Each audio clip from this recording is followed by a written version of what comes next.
Well, welcome, India, to the Save by Mother Earth podcast. How are you doing today? I'm doing well. Thank you so much for having me. Thank you. It's so great to have you and be able to share a little bit about what you do and all the amazing work it seems like you're doing. I looked a little bit kind of at your profile and your website, and it seems like you're doing amazing work. So tell us a little bit about who you are, what you do, and like kind of how you got to your purpose. Uh, It doesn't have to be super long, but like this idea of like what led you to that and how does nature and spirituality come in? yeah, well, I am the branding bruja. So I am Afro-Indigenous from New York City originally, so not a lot of nature there. And I have had a very interesting path to where I am today. But and I'll talk a lot more about this throughout. Spirituality and nature have really brought me from what I would consider a dark place, personally, professionally, in all capacities of life, and has brought me to a place where I can be truly who I am, live where I want, do what I want, and just be the person who I feel like I wasn't able to be for a long time. So I'll get more into it, but that's kind of the gist. Wow. So let's dive into that a little bit. So how when were you like a nature-based, spirituality-based person before? No, not at all, huh? No, I grew up in New York City, like I mentioned, and I am from a Hispanic family. We were very urban in all that we did. And so, at the risk of sounding offensive, I don't mean it offensively, but we perceived nature as like, oh, that's white people stuff. We don't do that. And it wasn't meant to be like an offensive thing. It's just that's not part of who we are, which is not true in any capacity. Indigenous cultures and African cultures are very deeply rooted in nature and spirituality. But because we grew up in an urban setting, that just wasn't our life.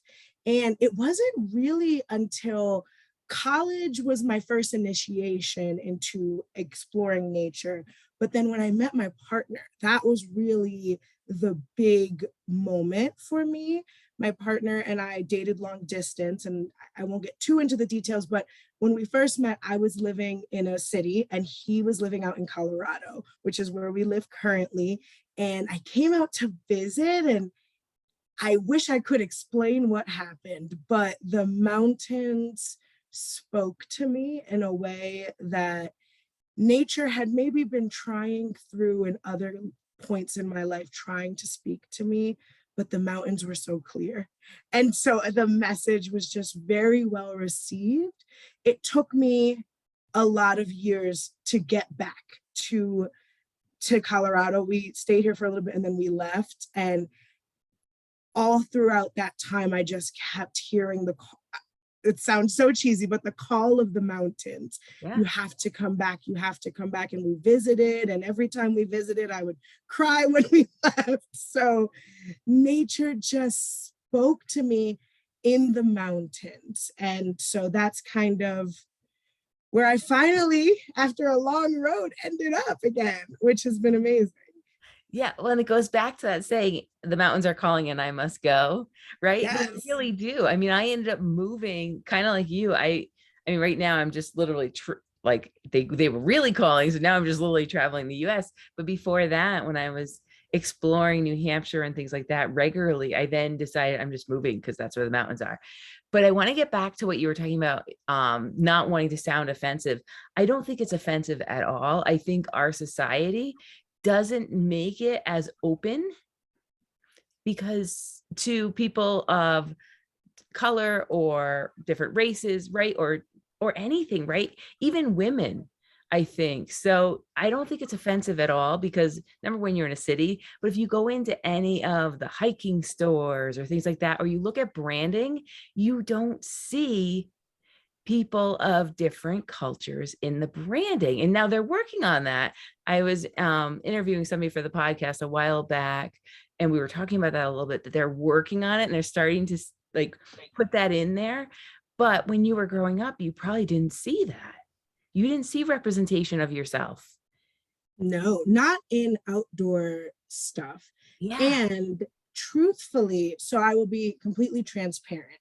I Yes. love what you said about how the brands are starting to recognize it now, because that's exactly what I do.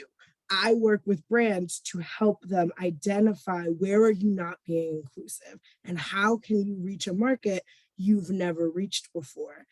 The reason that's so important to me is because of what you just said. I didn't see myself. And when I met my partner and we started doing the outdoorsy stuff, started going camping, hiking, um, I don't love going in the water, but sometimes we'll go down by the river. And so different little things like that.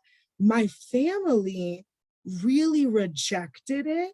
And, they sort of, and I've always kind of been teased as the one who's a little bit more white. And I have a lot of thoughts about what that means. It doesn't really mean anything. But I think what that really means is that I am comfortable leaving the spaces that have been designed for me to feel comfortable in, right? Urban settings where everyone looks like me and I feel comfortable there. And I've been able to transcend, and it's very challenging for people of color. And you mentioned women. Another group that I identify with is just the body positivity community. So I am unofficially, I am very nervous to join them, probably because of the stigmas that I have associated with myself. But there's this group based out of Denver called Fat Babes in the Wild. Oh, I'm looking And it up. you gotta look it up. You gotta connect with them. Emma Gerd is who runs the organization. I think that's a pseudonym. She might have a different name that she operates under, but she is fantastic. And she's all about promoting body positivity in the wild, because people who are larger just oftentimes are just excluded. And yes, there is physical limitations, but there's mobility aids that are available for people to be able to have more accessible walks.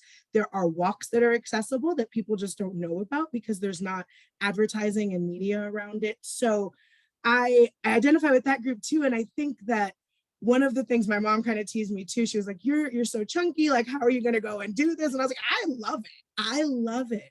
And yeah, I'm out of breath sometimes, but you know what? I did a 5 mile walk the other day and I didn't even break a sweat. And that was because I've spent time doing it. I'm not that much smaller than I was a couple of years back, but I would be lying if I said my body hasn't changed. So I just think that there is a lot of stigma and a lot of this is who's allowed to go outside. Mhm. As silly as that sounds, and it's probably a sensitive thing to say given the world and the state of affairs, but that is how I think the outdoors has been perceived. This is who's allowed to go, Yeah. and the rest of you can go to a park, go, Well, have a and picnic. yeah, and it goes back to like accessibility too, whether like when I lived in South Korea for a year and you could take a subway to the mountains, right? And so you could get, because the mountains were part of the city because it's such a small country as a whole. But going back to like positive sense, positive body image and things like that, even trying to go find like clothes to wear, I've bought boys clothes more times than I know because I have bigger thighs and those pants do not fit me in the girl section typically. And so, but I think I'm starting to see that changing where people are starting to put more out there. So I love this, that, and I think a lot of times I know like my mom has struggled at times when I go and do things by myself, and a lot of it comes out of this fear for you, or this not understanding. She understands me wanting to be outside because she was an outdoorsy person and still is. But I think there's something to not understanding what it is. Oh yeah. We all come from nature. And I think a lot of times it's been, especially when you're talking about people like female identity and things like that, like, ooh, a snake, ooh, a bug, I'm scared, right? Or, oh, don't get dirty because this is who you are. And girls don't get dirty and they wear fancy dresses. And so, like, depending on how like your mom was raised and like, right, it just trickles down. It's so crazy too, because you don't think about it when you're a kid. When you're a kid, you want to play in the dirt. You want to go and be crazy and explore. And I think there's this drive from nature, the call of the mountains, right? That I mentioned earlier. There's this innate desire as a child to be in dirt. I have a 5-year-old daughter, and I could throw her in the backyard all day long, and she's gonna play with rocks and sticks and come in smelling disgusting. But I love that about her. And when I was a kid, because I grew up in an urban environment that was very like not allowed. We had concrete spaces, to your point about accessibility. We had no real easy way to get to nature. Mhm. Nature was a summer activity. So there was a lot of limitations around that. If we did like have a barbecue or a picnic somewhere outdoors, which we had several every summer, there were a lot of rules about what we could and couldn't do. So my mom, bless her heart, would come up with a lot of fun games for us to play, but they were very much so designed for us not to be playing in the dirt and messing up our good clothes for the pictures and all of that later. So, strategic on her part, it worked. But I think it just discouraged us from playing in the dirt and being able to explore. And then, of course, when you live in a city, I mean, there's a whole other layer that comes with that where you just don't want to. Yeah. Um, I don't want to get dirty. I'm gonna ride the subway. I don't want to be feeling disgusting. And so and it's very multi-layered, I think, in why nature, I think, is blocked from a lot of people, Mhm. whether intentional or unintentional.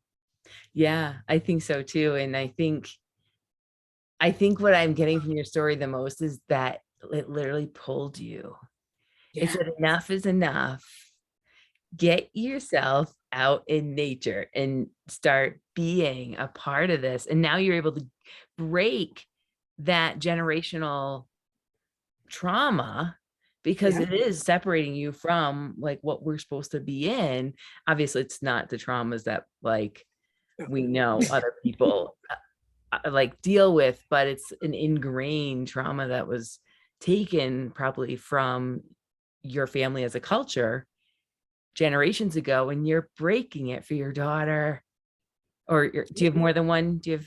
I do. I have a daughter and I have a son, Oh, and both of them are such nature fanatics. I love it. Excuse me.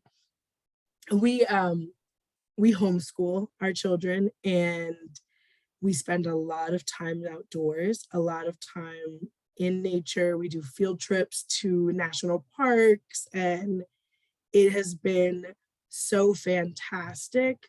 Something with my children that is very important to me is to allow them to explore it without a lot of rules. yes. So you made the point, about my culture and how we've, in multiple ways, because I'm multi hyphenated, right? So I have my roots in Native Taino culture, and then I also have African roots.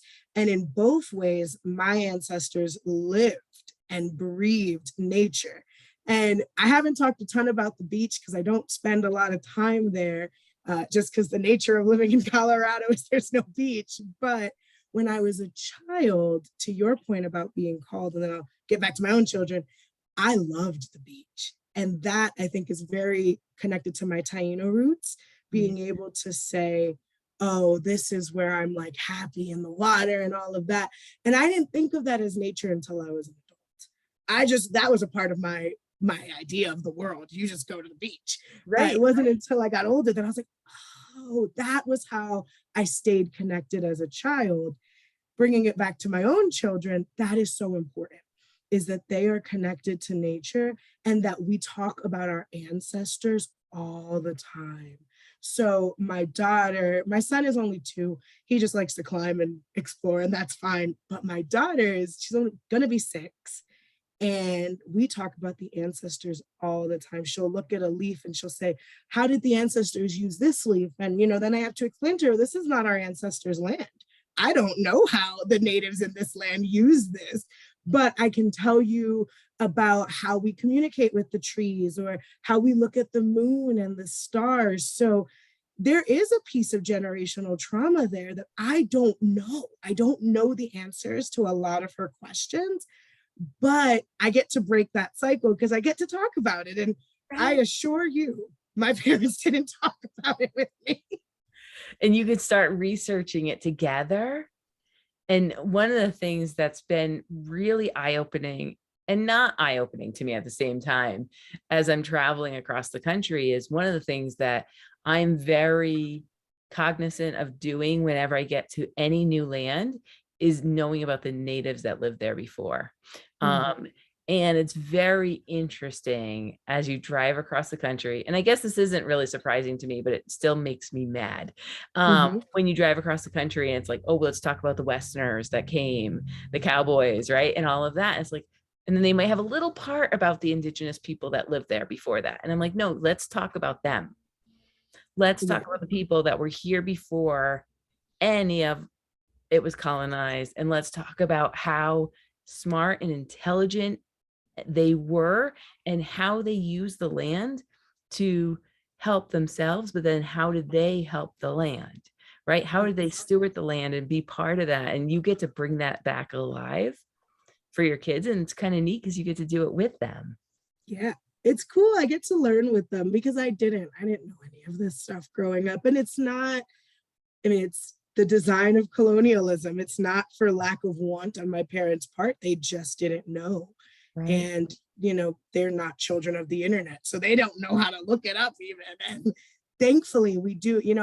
I was getting ready to say we should talk about industrialization and how the natives were moved off their land. But then there is a part of technology that at least we get to benefit from. And now I could do my research and I could travel the country. I travel the country all the time with my partner and my family. And I have a little map in my car that tells me where to go. So there is, I think there's drawbacks and there's positives to industrialization. So I won't dive into that one, but it just made me think when you were talking about the rest stops and, visiting and wanting to know who lived here and why did they get taken off of this land too, I think is another piece. And why do we only have tiny little national parks and lots of cities? I would love more national parks and more green spaces. But Yes, yeah, for sure. When I was going through Denver outside of Arizona, I mean, outside of the Grand Canyon, not Denver, when I was in Arizona outside the Grand Canyon, I stopped, I try to make an effort to, when I'm going to buy something from the native culture, not buying at a store where they get a hit and we mhm, don't know how much the person's going to get, the actual creator. And so I stopped at this little store, one of those like little, like they have these little like shack buildings on the side of the road. And I mhm, stopped in there and it was in the Navajo Nation. And I was talking to the woman and she was talking about how much her culture has, right, got put, like how she got pushed out, how she had to go stay um in San Diego with another family so she could get educated, and how she was lucky because they tried to keep her culture alive for her by bringing her home. And I was like, how interesting that that's lucky that you got mhm, pulled out of your home to go get educated, but other people were in boarding homes or in homes that didn't let them see families. And then she was talking about how they've lost all their elders to COVID and how a lot of their traditions are gone. And it just broke my heart because earlier, like 3 days before that, I went into this little museum and the woman was talking about how the Mormons came in and saved the natives because they were fighting, and they educated them and they helped them. And it just broke my heart because you're just like that trauma that's living with them and the land that they've lost. yeah. And it's challenging because it's not talked about a lot. Mhm. And even when it is talked about, I feel like it's there's nothing that we can do. Like talking is fantastic, but unless there's real policy and there's real change, it doesn't help any. And so I find that, I mean, it does help. It helps to educate people and for them to know more. I don't want to say that it doesn't help, but it doesn't push forward the movement in the ways in which it really needs to be pushed forward. And I mean, we could debate and talk about what should and shouldn't happen to native land. And the reality is that industrialization has taken a lot of it away. Yeah. And so it's not like we could just give them land anyway if we wanted to. And colonialization has made it so they don't know a lot about it. Like you mentioned, they don't have their old language. They wouldn't know how to toil the land. And so I think that the question of accessibility to nature goes so much deeper than native culture. I mean, it affects us all. Right. It's not just native cultures. If you live in the suburbs, you likely don't live very close to green spaces either. Yeah. And it's one of those things where I've been kind of sharing with like my clients and stuff, like, what could you get to? Is it that tree that's amongst all that concrete that you can just give a hug to, or touch the leaves or things like that? But I love that you took the opportunity, right? It was meant to be that you're supposed to meet your partner Oh, in yeah. Colorado. And I love how you took the opportunity to say, yes, I'm going to move there and raise my kids here and really make it who you are, to make that a big part of your life, which probably has helped you create the business that you've created by tapping into your intuition and getting more connected to yourself as well. Absolutely. So, a little mini backstory. I am part of the Great Resignation. So Yep, me I too. quit. Yes, I quit my job in December of 2020, right after my son was born, and I took some time off. I was living in Pennsylvania, very urban space. I was in a building at that, so we weren't even in a home.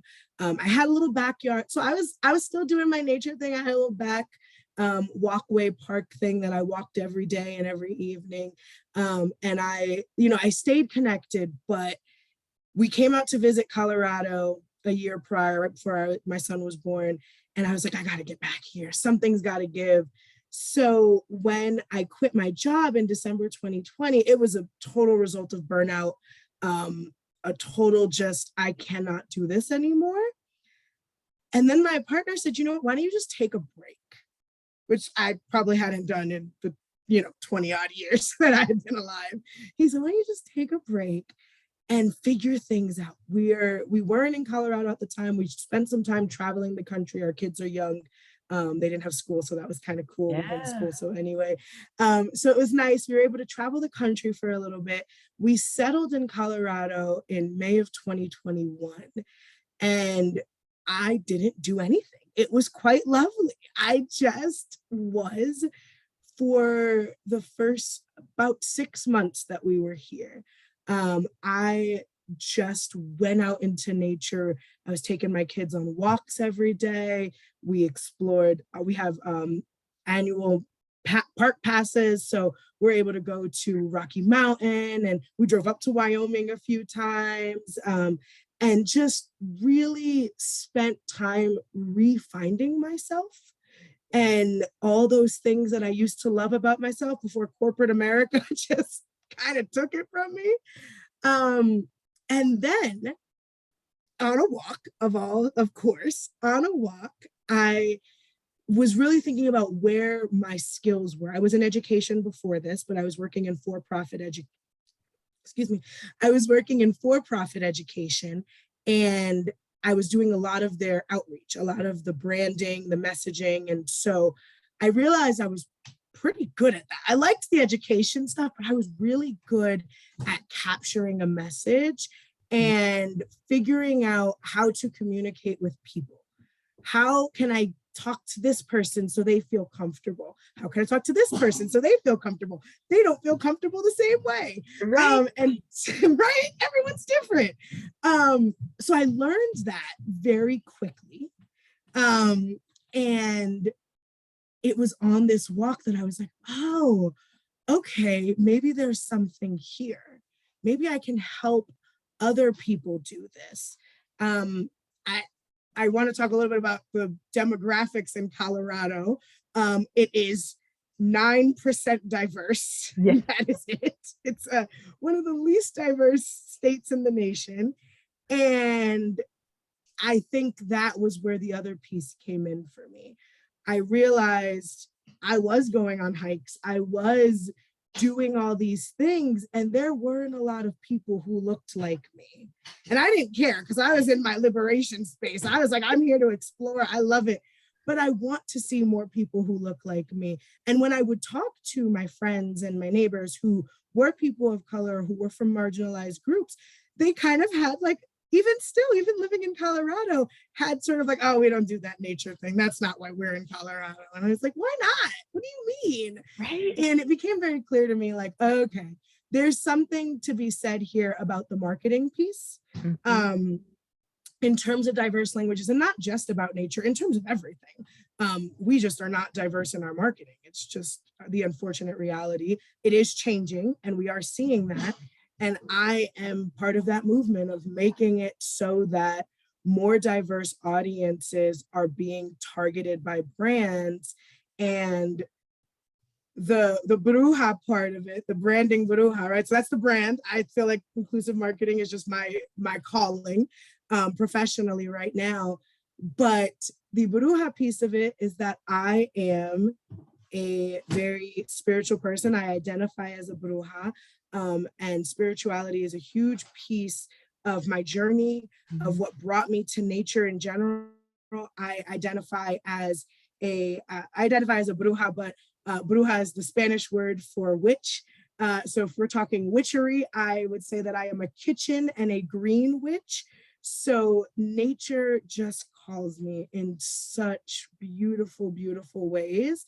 I spend a lot of time doing my brand like client work when I'm working on a graphic or some copy. I'm usually outside touching the grass with my feet so that way I can get that inspiration and soak it all up. So yeah, I think that my journey has been long, but I'm here, and nature finally got a hold of me. Yes. And you say it with a smile and so much enthusiasm around it, right? Like there's nothing better than working on you could be outside at the same time and the creativity just comes in, right? Mhm. So what kind of tips do you have? Do you have like 2 or 3 tips that the listeners could use in terms of self-connecting to like nature, well, themselves, right? And nature? Yes, absolutely. So I would say the first tip is what you said earlier in the episode, which is get out however you can. I think that that's what sustained me for so long living in the urban jungle, was going to parks and going to the beach, or just finding ways I could connect with nature. That's so, so important. The second tip is one that is rooted in privilege, but if you can get out and live in nature, do it however that looks. I know that there's a lot of privilege that comes with what I just said, but if you have the ability, do it. It is life changing. And then I think the last thing is to listen. I think the trees speak to you if you really listen. And I don't think I heard it until I was able to let myself let go of all the rules that I created around what nature could and couldn't be for me. I think that's a lot of it, right? Of letting go and just being like allowing it to come in and realize that that's like a message. It's your Mhm. voice, the message. So I just have to ask, Yeah. what was it like growing up in New York, like in the city, the first time you saw a sky full of stars?